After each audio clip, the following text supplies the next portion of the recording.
Well, thank you everyone for joining us tonight. We're really excited that you are here. My name is Stephanie Coleman. I'm the Autism Family Educator at Kansas LEND. For those of you who may not know LEND, LEND stands for Leadership Education in Neurodevelopmental and Related Disabilities, hence the word LEND. We are a workforce training grant that trains graduate level students on how to best support individuals with autism and related disabilities in the disability community.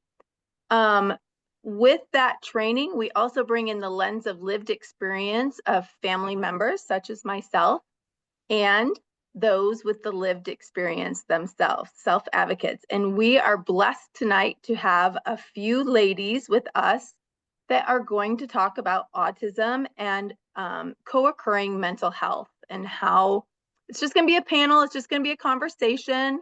No slides, no pretty colors or anything, just some amazing ladies talking about mental health, because we all together want to break the stigma of that, and that it's okay when you're not okay. So thank you for joining us. Thanks for watching us. If you are watching after the recording when we are out on YouTube, we're excited to have you here. So I am now going to turn it over to Whit, our moderator for tonight's session. Hi, and I was gonna say thank you, Stephanie, for inviting me to do this. I really like Lind because I was a Lind trainee last year, and I'm gonna be moderating this panel tonight, and it's my first time doing this. But a little bit about me is I work for the Kansas Council on Developmental Disabilities, and I love Rubik's Cubes and my cat.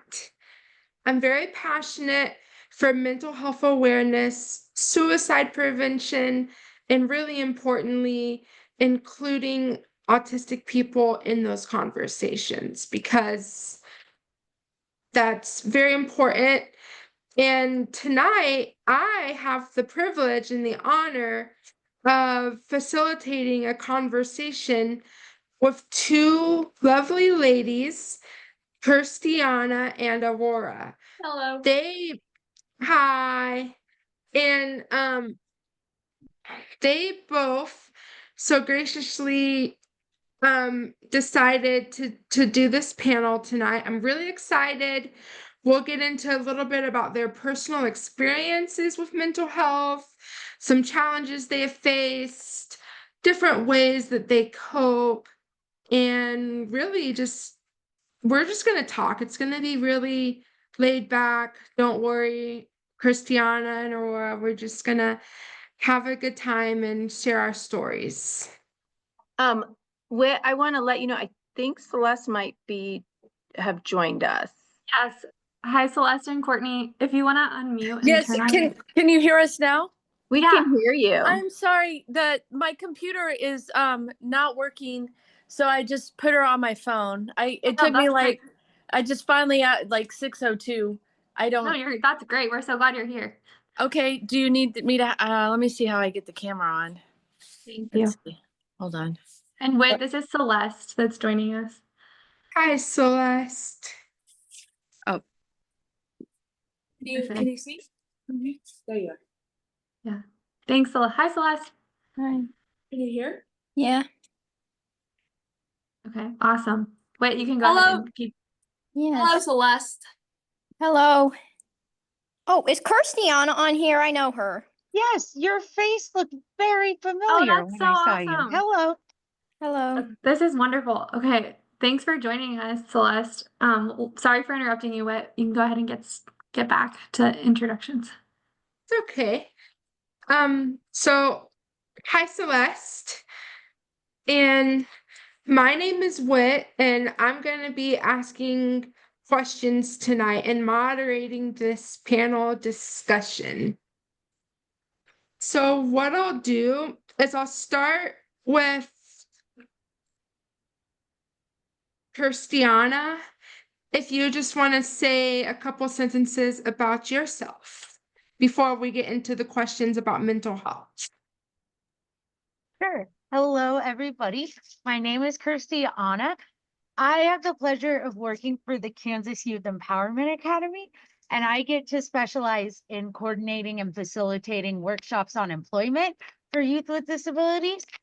And a few of the things I like is cooking. I always love experimenting, learning about different dishes and cultures and cuisines and trying new things. And I love anything creative. So currently I've been into neurographic art, which is a form of art mainly used for therapy, of like taking quick sketches and rounding out the lines just so you can doodle and be in the moment. So yeah, that's me. Awesome. And Aurora, do you want to introduce yourself? Yes, please. Hello, I'm Aurora. And one of the some things I have a pet bird. Their name is Bird the Forthcoming. They are very loud. They like to wake me up.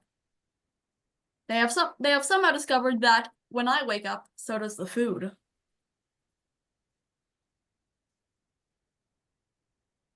I used to have a bird. Celeste, would you like to introduce yourself? Hi, my name is Celeste. I had the pleasure of meeting Kirstiana at a job training thing I was picked for back in November, and I really like doing like arts and stuff. I was drawing all day, and my dog is currently sleeping right now. Aw, what kind of dog do you have?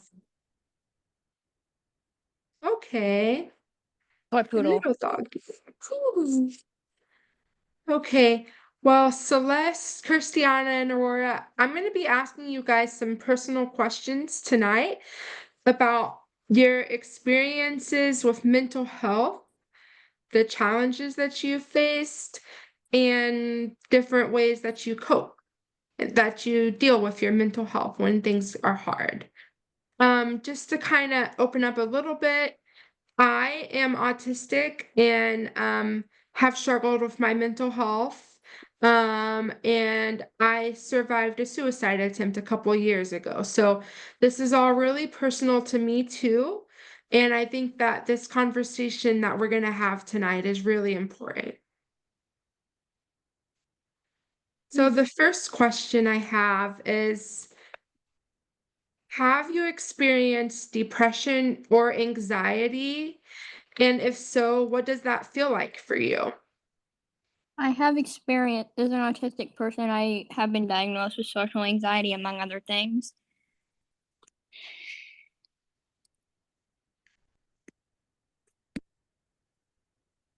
So, when you experience social anxiety, do you get kind of nervous when you are around people? Yes, I've been working on it on therapy.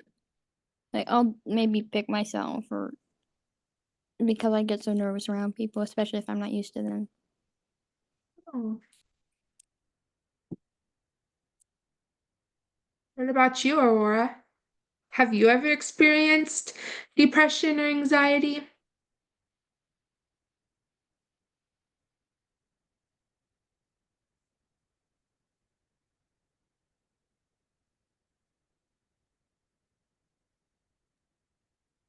Not significantly, though I do think I take anxiety medication. Okay. And sometimes for me, it's hard to even know like when what I'm experiencing is anxiety. Like sometimes someone has to like point it out to me, and then usually I'll take my anxiety medicine. I take that too, Aurora. What about you, Christiana? Yeah, and so when I was thinking of this question, it got kind of interesting because it when you live at the intersection of a few things, it can be confusing to know what's which thing because it's like, well, is this depression or anxiety, or is it just a part of being autistic and have an obsessive compulsive disorder. And so I don't know which to attribute it to, but I wrote a few notes of some things that I experience and how I understand them. And so one is my brain spirals. And so those are the moments where I get really overwhelmed. And on the physical side, it's like a body shut down. I can't move and I can't think of the thoughts myself. It's like going from, I often talk about like myself when I can go throughout my brain is like I'm in an office and there's filing cabinets, but when I go into a brain spiral, I'm just kind of sucked into an abyss. And so it's the experience of like things building and building on itself in kind of an overwhelming way. And kind of that abyss areas where I also think of how there's overwhelming nothingness of where like I can't think of anything or see anything like in the mental space, but it feels like there should be something there. And so it's an overwhelming spot of like feeling like there should be something, but there isn't something. So it gets overwhelming. And then the last type of those types of things is the one I call the stampede. And so that's one where often if there's a lot of things that happen or something specific was said, it feels like everything's kind of crashing onto me. And it's not something that happens with a lot of coherent thoughts, but it's like everything going at once. So you hear bits and pieces, kind of like if you're in the hypothetical sense, if you're in a stampede, you might be able to tell when you got hit by an elephant or a giraffe. So it's like some pieces of it are loud, but it's just kind of overall kind of crashing over me. And so those are a few of the things that I connected may be in the realms of depression or anxiety. Yeah. And I think what's not interesting, can't think of the word, but it's like just like autism looks different for every person. Like not one, like, if people who have autism or autistic, we're also different. And the same thing is true with when you experience mental health challenges, like the depression and anxiety that we all experience just looks really different. And is there anything else you three wanted to say about your personal experiences with depression and anxiety, or I can go on to something else? Go ahead, Celeste. A few years ago, I was self-harming and crying every day and I thought about killing myself. I didn't think I'd live past 15 when I was a freshman in high school that was being bullied by some kids who had. One of them had talked to me about her mental health issues before, but then she decided she didn't like. That's another story, but like, and so I never like attempted to do it, but I would hurt myself. Celeste, thank you for sharing that with us. I know it can be kind of challenging to do that sometimes, but I'm really glad you're here, and I'm really glad that we're talking about this tonight. Yes. So, what do you wish, kind of to go off of what you just said, what do you wish that people knew about autism when it comes to your mental health? That I'm not creepy or obsessive. Do people sometimes make you feel that way, Celeste? Yes, including sometimes. It hasn't happened in a while, but other autistic people. That's disheartening. What about you, Aurora? Can you repeat the question, please? I was lost in thought. Sure. What do you wish people knew about autism or being autistic? Well, one of the things I think should be known is that we are not all the same. each one of us is significantly different than the other, and there are never two cases which are the same. So true. That makes me think of that quote. Have you ever heard, if you've met one person with autism, you've met one person with autism? Yes, and I will say that quote got lost on me for a while because one thing in my experience is I understand words as they are, like things said literally, and so that always just sounded like a sentence where it was repeating.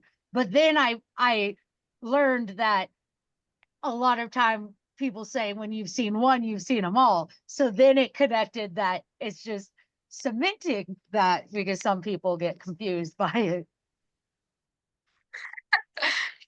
Christiana and I talk about our autism moments like that a lot. Christiana, what is something that you wish people knew about autism? Yeah. And so kind of piggybacking on what Aurora shared, being that we're not all the same, I always look at it as all of us who are autistic have brains that don't work in the way that society labels as typical or what they think it should be.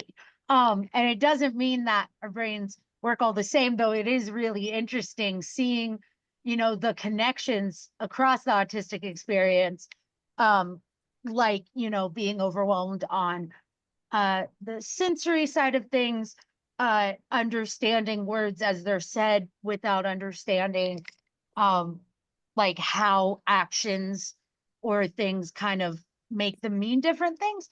But it's also really interesting to see when it comes down of like especially seeing like everybody's different special interests and talents and strengths and things like that. Autism is just a very diverse experience, but it's really cool to see how it actually connects us, and like how we can connect and become friends over shared experiences while also celebrating the fact that we're different. And I think one other thing that I would say as like an important, I wish people knew, is that a lot of times, like especially when I'm in sensory overwhelm or in a shutdown, um I don't always understand what's happening myself. And it can be overwhelming because a lot of times it feels like people expect you to uh like be able to know and communicate what's going on. And it can be overwhelming because in those moments I can't. And then sometimes it feels weird, and it's not that, outside of those moments, I still want to communicate for myself.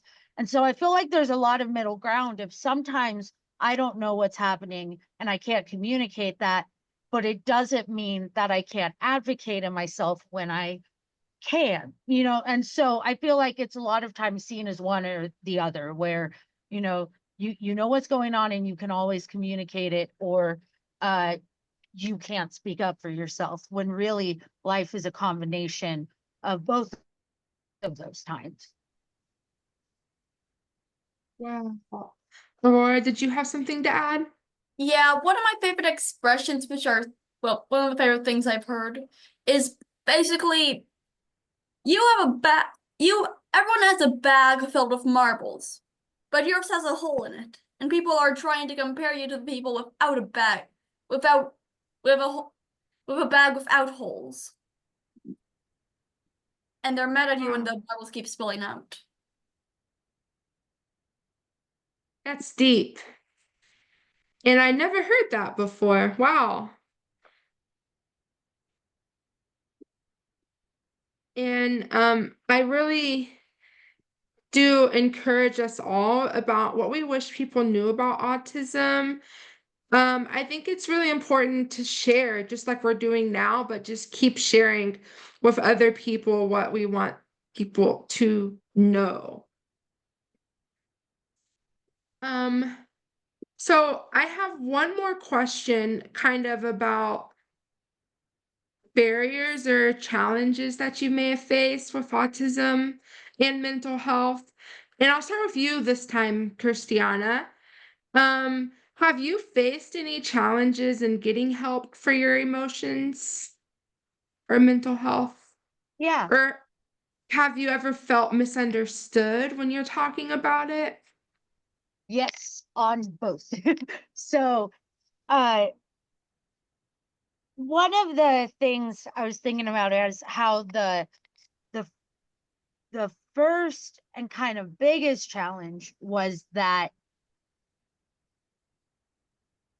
as things were happening that were affecting my mental health, I didn't understand that there were things that could be done about them. Like that, when I was going through it, I didn't understand that that was something other people could help with.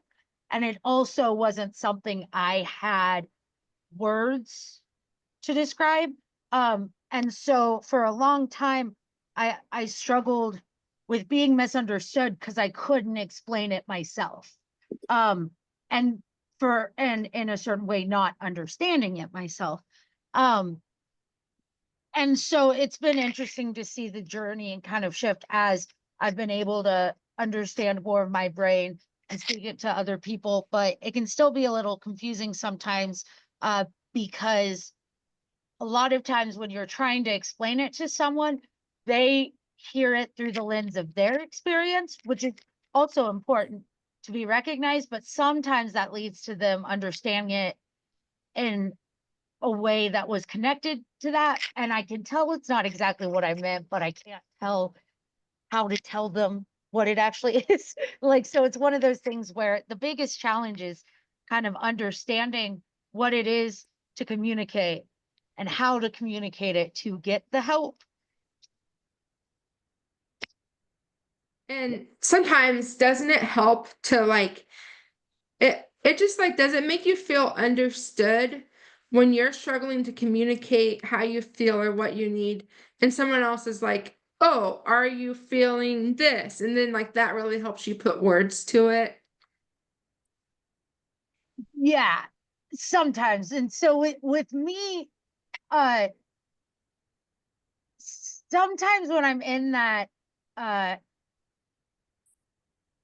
kind of overwhelming place, questions are really hard because Mm. and a lot of times people ask questions that appear simple but can't be answered truthfully by myself with 100% yes or 100% no. Like, are you scared? Are you happy? And so it's been a while to understand that when they're asking that, you can say more than yes or no, because otherwise I'm stuck because it's neither entirely. And so that's been one interesting thing of being able to now recognize, hey, I struggle with that. So this is what I do in those moments. Yeah. It's an interesting part of the journey. Celeste, have you ever felt misunderstood when you talk about your struggles, or have you had any challenges getting help? Uh, yes. I mean, I was when I was 3 years old. They had me tested for autism, and they said they didn't have it. When I was 15, I got tested again, and they said I had autism. Mm-hmm. And I do feel misunderstood sometimes when talking about mental health.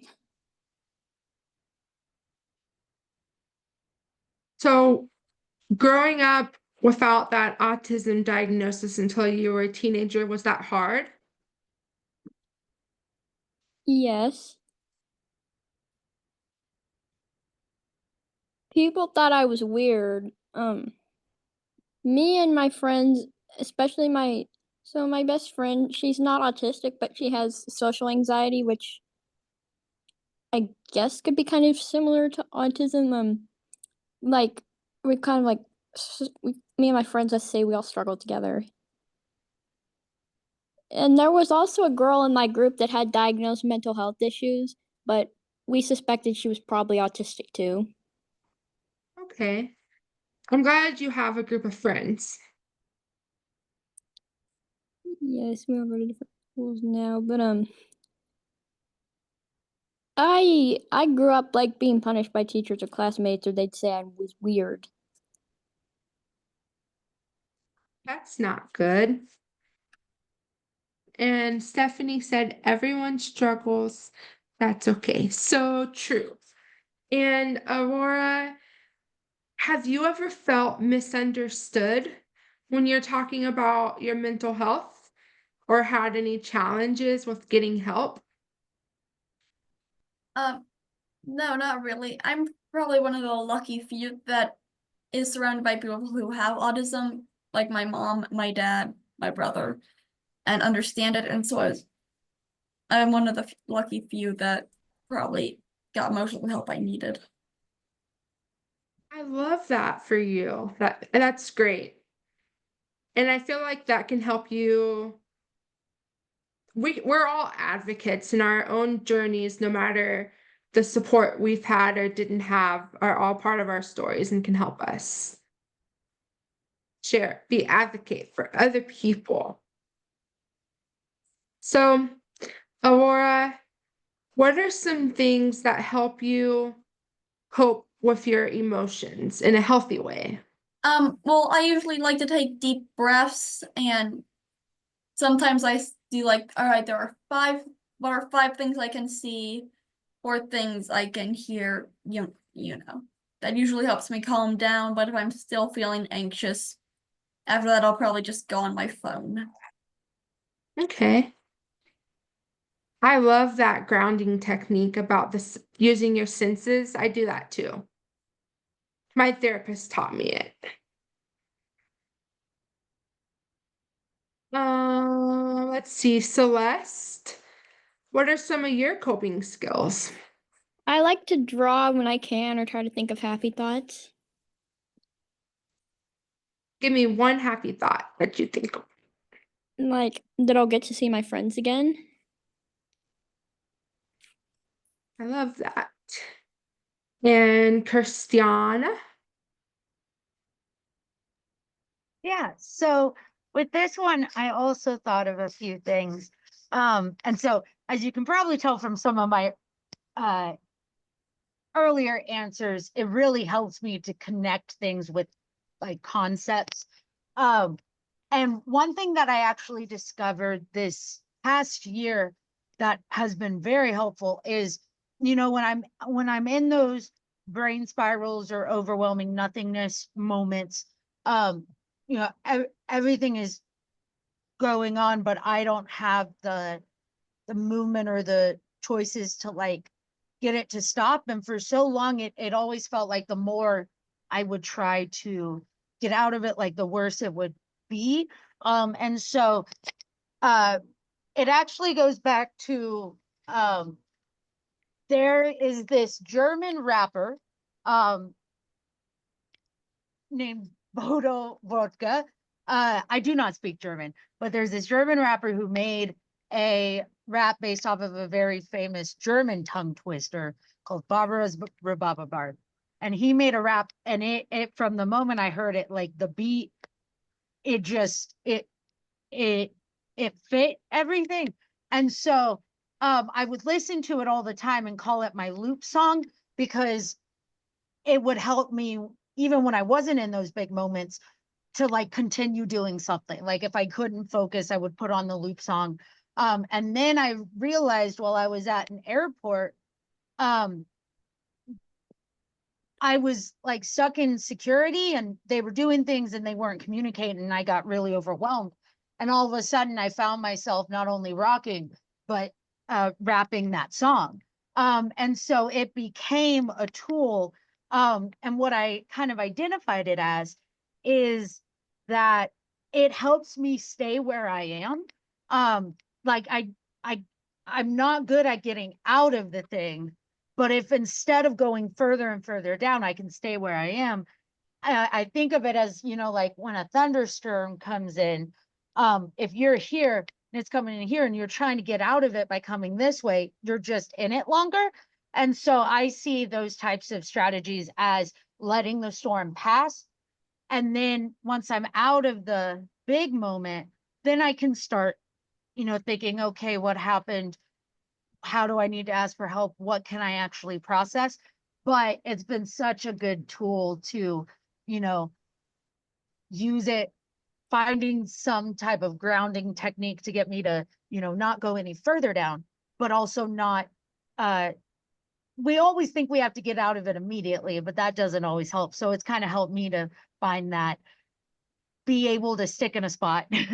And then once it passes, then you can figure out and ask for the help. And similar to what Celeste said, creativity has always been one of my really big processing things. So making art, doodling. I've also been really into what I call song journaling, because a lot of times the big emotions or confusions don't always make sense. But when I put them to rhythm, it helps me to kind of see what else is there in my mind. And I kind of like to say that by putting it to a rhythm, I can make it make sense in another way. So like it doesn't make sense, the words itself, but I can create something else that can make it make sense, if that makes sense. That makes a lot of sense. And I use music too as a coping skill. Love it. Well, is there anything else you three wanted to say about coping skills? If not, I can go on to support and community.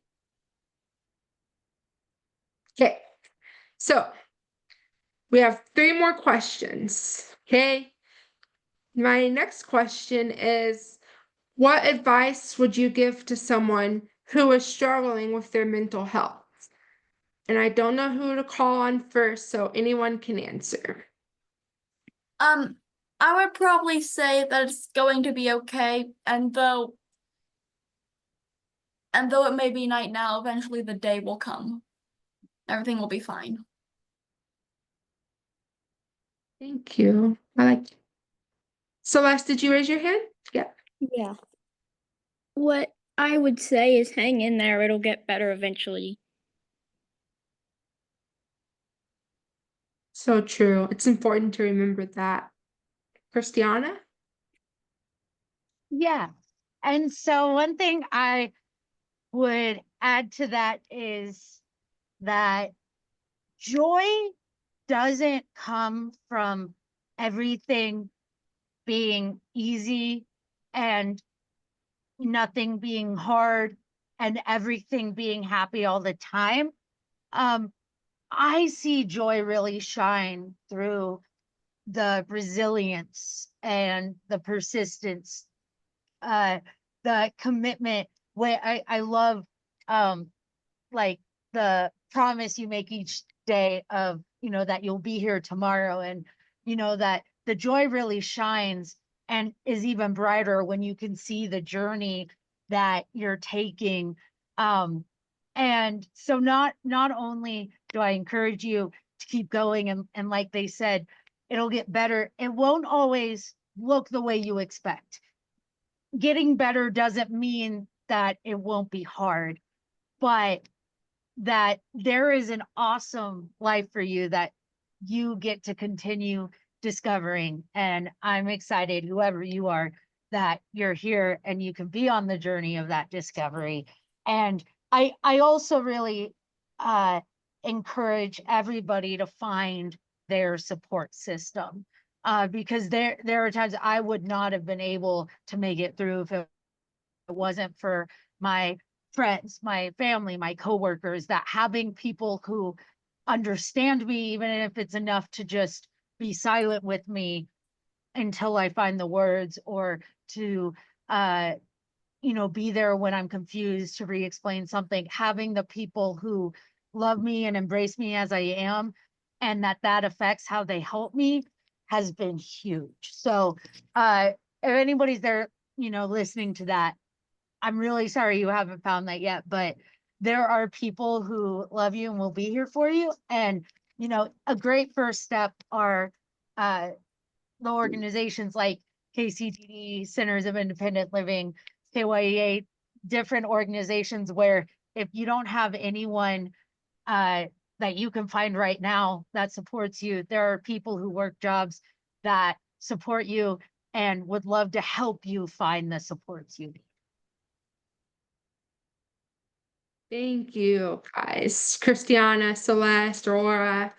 That was all such great things to say. And Mallory said, you will find your people. So true. So, kind of to go along with that, how can people help support you when you're struggling? What helps you?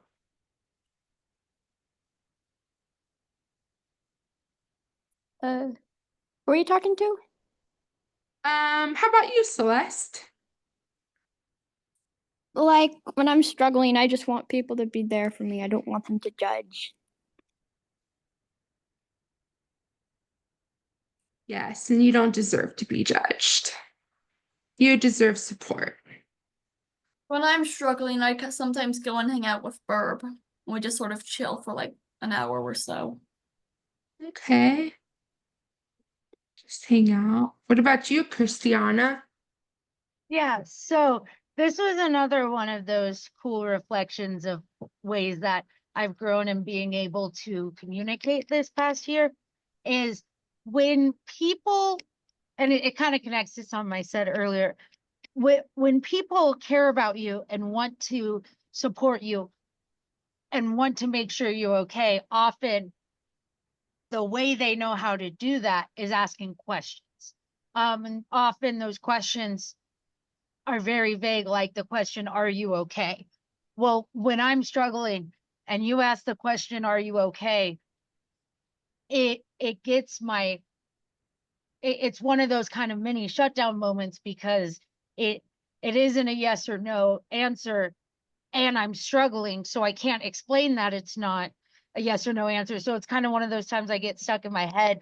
And so one thing that this is especially when you have those people in your life as your support is when you recognize something in the time that you have the control and understanding of your brain, don't be afraid to communicate that with the people who are with you and want to help you when you're struggling, because for the most part, they always want to help you in the way that will actually be helpful.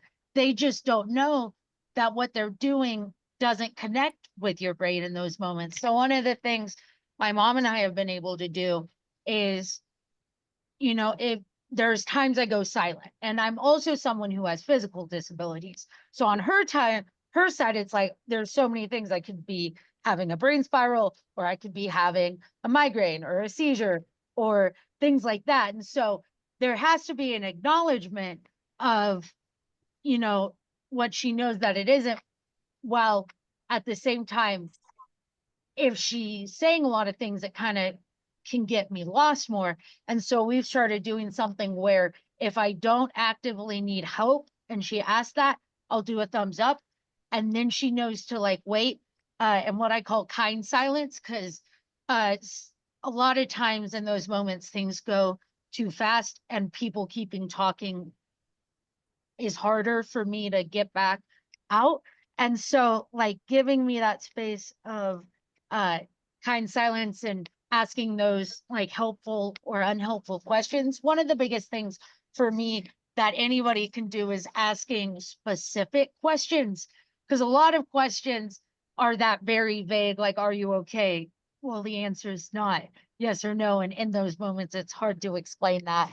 And so I think my biggest advice is just for the people in your life that love you, they want to help you in the way that helps you the most. So if there are times you recognize what that is, don't be afraid to share it with them. So true, Christiana. So true.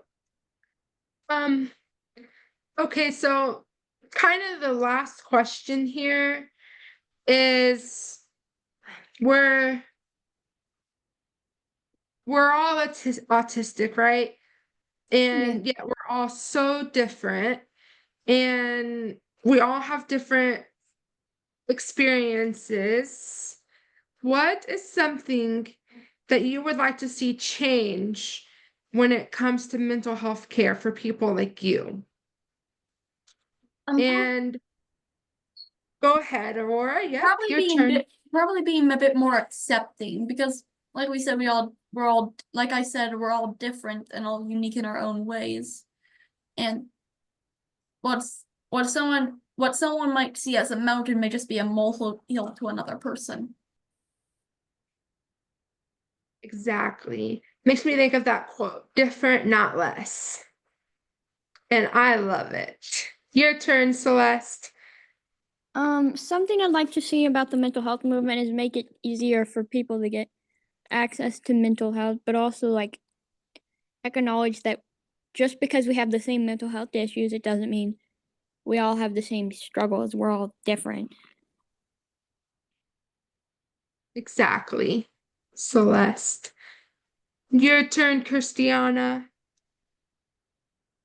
Yeah, and so this one actually goes really well after what I last said, because when I was thinking about this, um, one thing I was thinking of is how, a lot of times the appointments themselves, like with psychiatrists and with therapists, psychologists, those types of people who help on the mental health side, is the appointments revolve around questions that, you know, whereas physical health, there's different tests that, the physical response is what tells them the thing. With mental health, it's the verbal response that tells them things. And one thing I know, it's clear from what I've shared, but also it is a common experience among autistic people, is that we hear words as the words are, and so we take things literally. And one thing that can happen a lot is sometimes those kind of vague questions are asked, and because like I have to ask a lot of clarifying questions, like when they say, like, do you feel safe? I have to say, like, what does that mean? A lot of the questions that my psychiatrists and therapists ask, I always have to ask them to break it down smaller. But there are a lot of people that either don't realize that what they're answering isn't what the person actually asked. And so there's sometimes that people with autism are like misdiagnosed and misunderstood. And so I wish that on the broader scheme of mental health, there is more like supports put in from the perspective of autistic people. Like if there was a guide that we could create and supply to doctors of how to break questions down, because I know like there's some examples of, like, if someone says, well, how are you doing on this, do you think that might be the reason for this?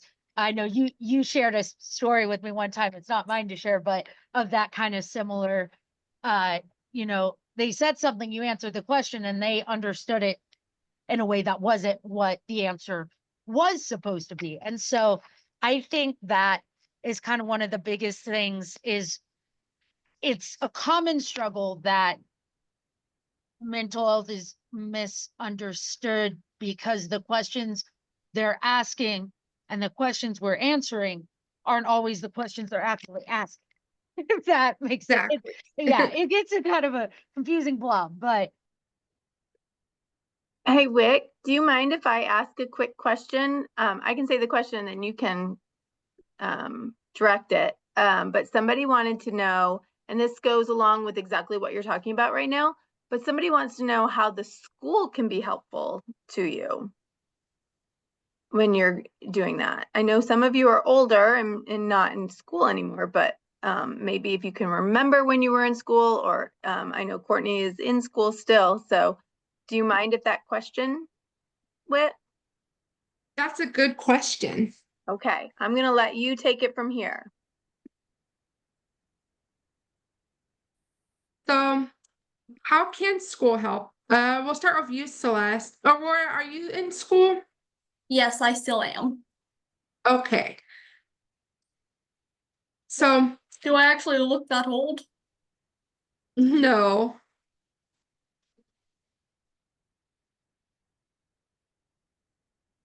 Celeste, does your school do anything that helps you, or how could they be helping you? They kind of do. They have, I'm not a part of it, but they have people that are like mental health advocates. Okay.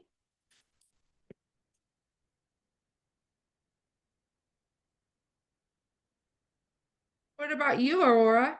Well, I usually get there's this place called the safe room where I usually go, and there's assemblies where if my emotions are getting too big, so I can just take a break, and that's been really helpful with me this school year. That's good. Is it like a smaller room with like sensory stuff in there? Kind of, yeah. Pretty much. And Christiana, what about in school when you were in school? Did anything help you?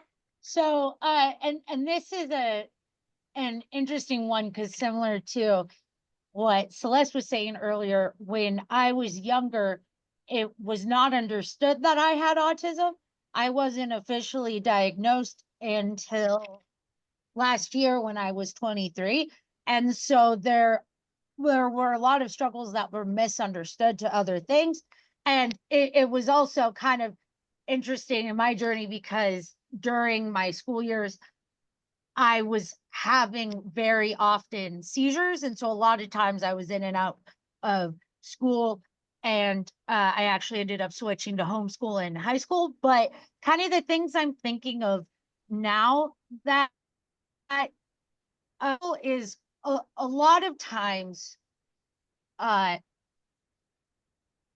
autistic people can get overwhelmed by things, and things going, at least in my experience, really fast gets confusing. And so I need to like be able to pause or even step away or something. And so sometimes that might look a few different ways, but understanding that, you know, it could be needing to either leave class a little bit earlier or later so they're not stuck in the hallways with all the people, because it can look like that physically, but it could also look like if the conversation's moving too fast. A lot of times teachers meaning well and wanting to push people in good ways will like call on them to answer questions. And for some people that can make things worse in the overwhelm. And so kind of I see it as a school, if there are ways you can recognize and help students, whether they're diagnosed or undiagnosed, if you see someone who's kind of struggling, that I know to get official accommodations, you need diagnosis in the IEP, but if you're a paraeducator or a teacher and you're in a situation and it looks like someone's overwhelmed, maybe being able to kind of go up to them, as an aside, and kind of thinking about the other side of things is I have the opportunity, kind of like in how Celeste and I met, of presenting workshops to youth with disabilities in high school. And so I was trying to think if there's like ways, kind of in the middle of it when we're doing things or I'm talking to the youth, I'll ask them, hey, do you need to take a break for a second? Or I'll say, hey, do you want to talk this through? Or is this something you need to think about? Is asking kind of those questions. And again, me based on what I've said, those kind of like specific questions that break it down, because sometimes it's hard to know what those steps are yourself. And so sometimes it's just being able to say, hey, do you want to share or do you need some time? And then kind of taking it from there. And the biggest advice has been giving your time to listen. Because like I said earlier, sometimes we can share, sometimes we can't, but don't assume that they can't. But give them the space and let them know that it's okay if they can't answer right now, but kind of, that being there for them and showing that with your time and your the way you speak can make a real big difference. For sure.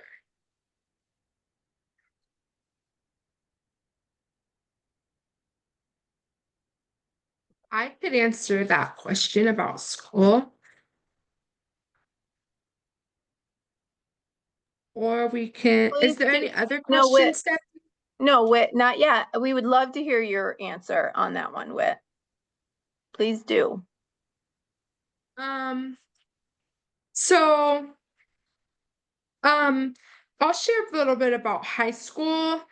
I was truant all 4 years, and the only thing that people did not try to get me to go to school was picking me up and carrying me to school. And then when I did go to school, I wanted to stay in this one teacher's classroom the whole time. And everyone was so focused on my behavior and seeing me as defiant that they didn't stop to say, what's really going on? Or why do you like this teacher so much? Well, what did that teacher do? That teacher, she taught math. So, and I love math. So she shared interest with me. She let me STEM, which was this, she just like if the other kids, I don't know, she just let me do it. She didn't make me sit. All these different things that work for me. And I think there's a quote, it's like, if a student isn't learning the way you teach, don't change the student, but change the way you teach.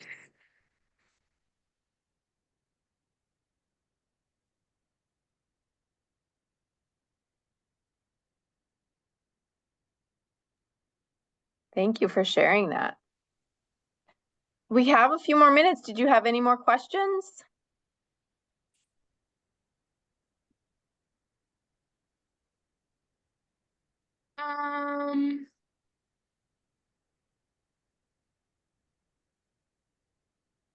I do want to direct everybody to the chat. Thank you for the comments. Thank you, Colleen and Mallory. I'm gonna read it out loud if you don't mind. So we have it recorded. So anybody watching after this can see that. So somebody commented and said, Whit, Celeste, Aurora, Christiana, you ladies have done a fantastic job talking about your experiences and opinions. You are all amazing young women. Thank you so much for sharing with us. Somebody also said, thank you for sharing your experiences. Thank you guys for being here to listen.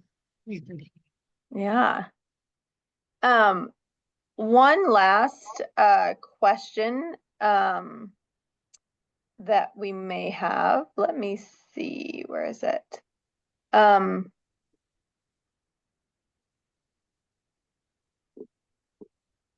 What's the last thing you want to share as a takeaway to wrap this up? What's the last thing you want to share that you want the world to know? And Whit, I want you to make sure you're sharing this as well. Okay. It's always okay to be yourself. Be unapologetically you. Like that. Go ahead, Celeste. What's something like I've stopped caring about what other people think. It's a good thing. Christiana? Yeah, and so I think one of my favorite takeaways is that it's okay to need help, and needing help doesn't mean you can't help others. And that's something that feels like the world tries to tell us, is if we need help on something, we can't help somebody else. And so whether it's physical or emotional, mental health, needing help doesn't mean that you can't help others. And honestly, having the experiences that you do makes you even better to help others. because then you get to share about the times that you were struggling with that and how you made it through. And that connection can make the whole difference in the future. So there's a lot that happens in life, but everything that happens can be used for good in the future, even if it doesn't feel good in the moment. What about you, Whit? I would say to the autistic people who feel like they do not belong, who are in a whole bunch of emotional pain. I know from experience that when you're feeling that way, which is such a real feeling, you want relief and you want the pain to go away. Well, something that really stuck with me that my therapist told me one day is when relief is a feeling. You have to be alive to feel that relief, to have feelings and stuff. So I just will leave that too. I will say, you know, there are spaces where you will belong and you will feel like you belong and your presence is valued. And for me, that took a lot of years and of not feeling like I belong, but now I do feel like I belong, and so it does get better. Okay, it can get better. And I really do believe that. So I really just want other autistic people to know that too. And there is help out there for us. With that said, Whit, would you like to share a little bit about your support group? Sure. So Let everybody know that, and then we'll end. I started a mental health support group for people with intellectual and developmental disabilities. And we've been meeting every month since November. And we meet on Zoom, so it's accessible to anyone. The only requirement is that you're a teenager or an adult and that you are autistic or have another intellectual or developmental disability. And we actually meet tomorrow. We meet tomorrow on Zoom. There is a licensed mental health professional there at every meeting. And I put the link to register in the chat. It's not too late to join. Please share it with your friends and please come. Yeah, and if you're a parent out here watching this, please consider sharing it with your daughter or young son, so that they can find support within their community, and help. So it is just about 7 o'clock, so I want to thank each of you young ladies. There was a lot of thanks in the chat, appreciating you and being so brave and being vulnerable to share your experiences and thoughts. And so we all really appreciate that. So I hope everybody has enjoyed this conversation and learned a little bit. And I appreciate you all. Have a great evening. You too.